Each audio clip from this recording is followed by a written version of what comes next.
Hello viewers, আমি হলাম সন্দীপ। চলে এসেছি সম্পূর্ণ নতুন একটি টপিক নিয়ে। আজকের টপিকটি মূলত আর কে নারায়ণের লেখা ফাদার্স হেল্প সম্পর্কিত। দেখো, এই যে ফাদার্স হেল্প আলোচ্য টেক্সটে যাওয়ার পূর্বে চলো দু এক কথা লেখক সম্পর্কে আমরা জেনে নিই। দেখো, লেখা রয়েছে লেখকের নাম আর কে নারায়ণ। এনার নাম অর্থাৎ পুরো নাম হচ্ছে রসিপুরাম কৃষ্ণস্বামী নারায়ণ। কৃষ্ণস্বামী নারায়ণ হচ্ছে আর কে নারায়ণের বাবার নাম। ঠিক আছে। দেখো, আর কে নারায়ণ বা রসিপুরাম কৃষ্ণস্বামী নারায়ণ উনি হচ্ছেন একজন সাউথ ইন্ডিয়ান নাগরিক। উনি সাউথ ইন্ডিয়ান নাগরিক হওয়ার পাশাপাশি উনি কিন্তু একজন বিখ্যাত লেখক। ঠিক আছে। তার যে বিখ্যাত লেখার মধ্যে রয়েছে দ্য মালগুড়ি ডেজ এবং দ্য গাইড। ঠিক আছে। 1958 সালে গাইড লেখার জন্য তাকে সাহিত্য একাডেমি পুরস্কার দেওয়া হয়েছিল। ঠিক আছে। দেখো, আলোচ্য যে টেক্সট অর্থাৎ ফাদার্স হেল্প, এই যে টেক্সটটি, এই টেক্সটটি নেওয়া হয়েছে মালগুড়ি ডেজ থেকে। ঠিক আছে। চলো এবার লাইন বাই লাইন মানেগুলি বুঝে নেওয়া যাক। দেখো, এই যে আলোচ্য টেক্সট শুরু হতে যাচ্ছে, তো এখানে আমরা দেখতে পাবো কি একজন ছেলে যার নাম হচ্ছে স্বামী, সে কিন্তু স্কুলে যেতে অনিচ্ছুক, কিন্তু তার বাবা তাকে ফোর্সফুলি তাকে স্কুলে পাঠায়। এবং ঘটনাক্রমে অর্থাৎ ঘটনা পর্যায়ক্রমে আমরা দেখতে পাবো তার যে শিক্ষক যার নাম স্যামুয়েল, সেই সম্পর্কে তার মত পরিবর্তন। ঠিক আছে। এইটি হচ্ছে আলোচ্য টেক্সটের বিষয়বস্তু। বোঝা গেল? তো চলো লাইন বাই লাইন মানেটি দেখে নেওয়া যাক। দেখো, লাইং ইন বেড অর্থাৎ বিছানায় শুয়ে শুয়ে স্বামীনাথন রিয়ালাইজড উইথ আ সাডার। দেখো, সাডার মানে হচ্ছে ভয়ে কাঁপুনি দেওয়া। ঠিক আছে। That it was Monday morning. দেখো, সাধারণত শিশুরা বা বাচ্চারা কি করে, তো মানডে হলেই স্কুলে যেতে হবে, তাই একটা স্কুলে যাওয়ার একটা ভয় পায়, তাই তো। অর্থাৎ তারা বাড়িতে থাকতে বা মার কাছে থাকতে বেশি পছন্দ করে, তাই তো। আলোচ্য টেক্সটে স্বামীনাথনেরও সেই একই রকম অবস্থা। দেখো, বিছানায় শুয়ে শুয়ে স্বামীনাথন কিন্তু ভয়ে কাঁপুনি দিয়ে একটু অনুভব করলো বা বুঝতে পারলো। রিয়ালাইজ করা মানে হচ্ছে বুঝতে পারা। ঠিক আছে। বা অনুভব করা কি না, তো ইট ওয়াজ মানডে মর্নিং, এটা হচ্ছে সোমবার সকালবেলা, তাই তো। It looked as though only a moment আগো ইট ওয়াজ ফ্রাইডে। এই তো এক মুহূর্ত আগেই তো মনে হচ্ছিল এটা ছিল শুক্রবার, তাই না। অলরেডি মানডে ওয়াজ হিয়ার, সবে মানডে হাজির হয়েছে। বাবা, he hoped he didn't have to go to school. সে আশা করেছিল তাকে স্কুলে যেতে না হয়। ঠিক আছে। অর্থাৎ কি, সে বাড়িতে থাকতে চেয়েছিল।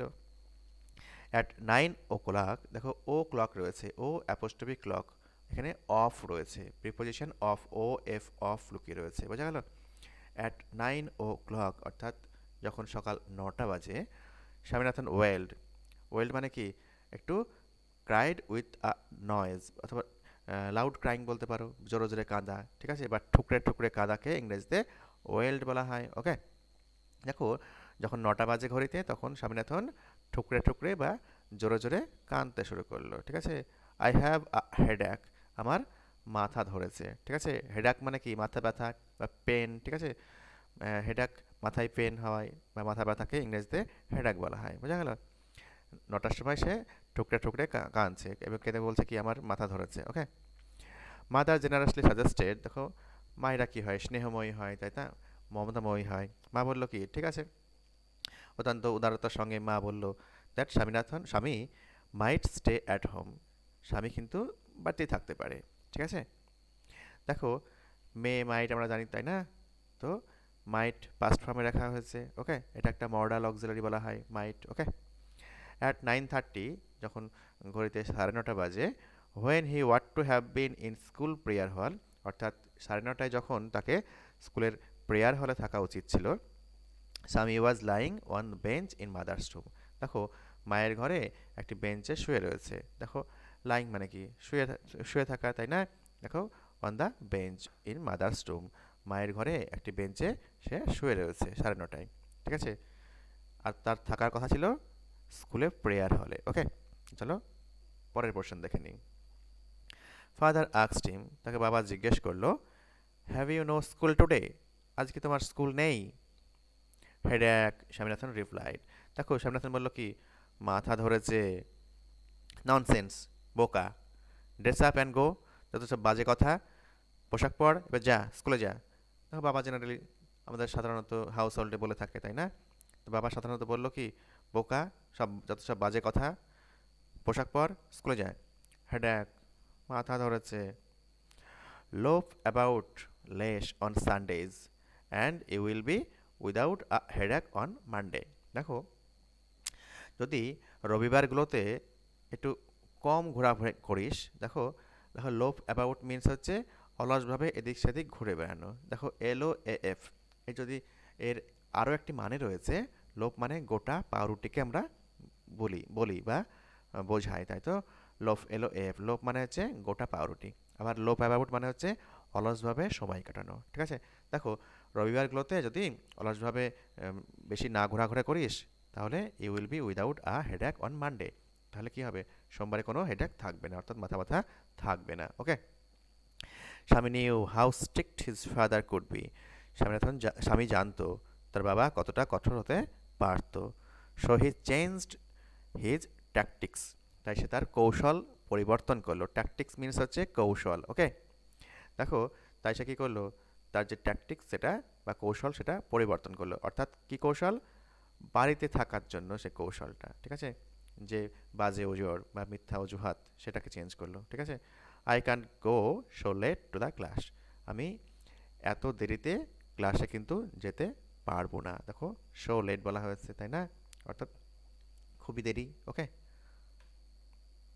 দেখো, ইউ হ্যাভ টু, অর্থাৎ দেখো ইউ উইল হ্যাভ টু, তোমাকে যেতে হবে, ঠিক আছে। It is your own fault, এটা তোমার নিজস্ব দোষ বা ত্রুটি। ফল্ট মানে কি? ত্রুটি বা দোষ, তাই তো, তোমার নিজস্ব দোষ। What will the teacher think if I go so late. দেখো, শিক্ষক কি বুঝবে যদি আমি এত দেরিতে যাই, বা কী ভাববে আমি এত দেরিতে স্কুলে গেলে, ঠিক আছে। Tell him you had a headache and so are late. কি বলবে? অর্থাৎ শিক্ষককে বলবে যে তোমার মাথা ধরেছিল, তাই তোমার দেরি হয়েছে, ঠিক আছে। He will scold me if I say show. দেখো, সে বলতে এখানে শিক্ষককে বলা হয়েছে, যার নাম আমরা একটু পরেই পাবো, স্যামুয়েল, ঠিক আছে। শিক্ষকের নাম স্যামুয়েল, একটু পরে কিন্তু টেক্সটে কিন্তু দেওয়া থাকবে, তোমরা দেখতে পাবে। ওকে। দেখো, he will scold me if I say show. দেখো, সে কিন্তু আমাদেরকে বকবে। স্কল্ড মানে কি? বকাঝকা করা। আমাকে বকবে যদি আমি এটা বলি। উইল হি, তাই নাকি? লেট আস সি, চল তো দেখি। হোয়াট ইজ হিজ নেম, তার নাম কি? হিজ নেম বলতে এখানে শিক্ষকের নামকে বলা হয়েছে। তার নাম কি? স্যামুয়েল। ওকে। শিক্ষকের নাম কি? না তো আমরা পেলাম Samuel. Does he always scold the students, অর্থাৎ সে কি সবসময়তেই স্টুডেন্টদেরকে বকে? He is a very angry man, সে খুব রাগান্বিত ম্যান বা ক্রুদ্ধ ম্যান, ঠিক আছে। He is specially angry with boys who come in late, অর্থাৎ দেখো, সে বিশেষভাবে সেই সমস্ত ছেলেদের প্রতি রেগে যায় যারা কিন্তু দেরিতে স্কুলে আসে। দেখো, I wouldn't like to go late to Samuel's class. দেখো, আমি কিন্তু স্যামুয়েল স্যারের ক্লাসে দেরি করে যেতে পারবো না, ঠিক আছে, বা আমি চাই না, ঠিক আছে। আমি পছন্দ করি না বা চাই না, ঠিক আছে। আই উডন্ট লাইক, আমি চাই না। Okay. If he is so angry, যদি এতটাই সে রাগান্বিত মানুষ বা ক্রুদ্ধ মানুষ, why not tell your headmaster about it. তাহলে তুই হেডমাস্টারকে বলিস না কেন? দেশে দে দে মিনস তারা হয়, কিংবা ওরাও বলতে পারো, ওরা বলতে পারো কিংবা তারা, ঠিক আছে। দেশে that even the headmaster is afraid of him. দেখো, ওরা কিংবা তারা বলে কি, এমনকি হেডমাস্টার মশাইও স্যামুয়েলকে ভয় পায়, ঠিক আছে। দেখো, এই ছিল আলোচ্য টেক্সট, ঠিক আছে। তোমরা এই ভিডিওটি বেশ কয়েকবার দেখো এবং মনোযোগ দিয়ে শোনো বাংলাটা, তাহলে দেখো লাইন বাই লাইন একদম ক্লিয়ার হয়ে যাবে, ঠিক আছে। দেখো, যদি তোমাদের ভিডিওটি ভালো লেগে থাকে তো একটি লাইক দিও এবং চ্যানেলটি সাবস্ক্রাইব করতে ভুলো না। ধন্যবাদ।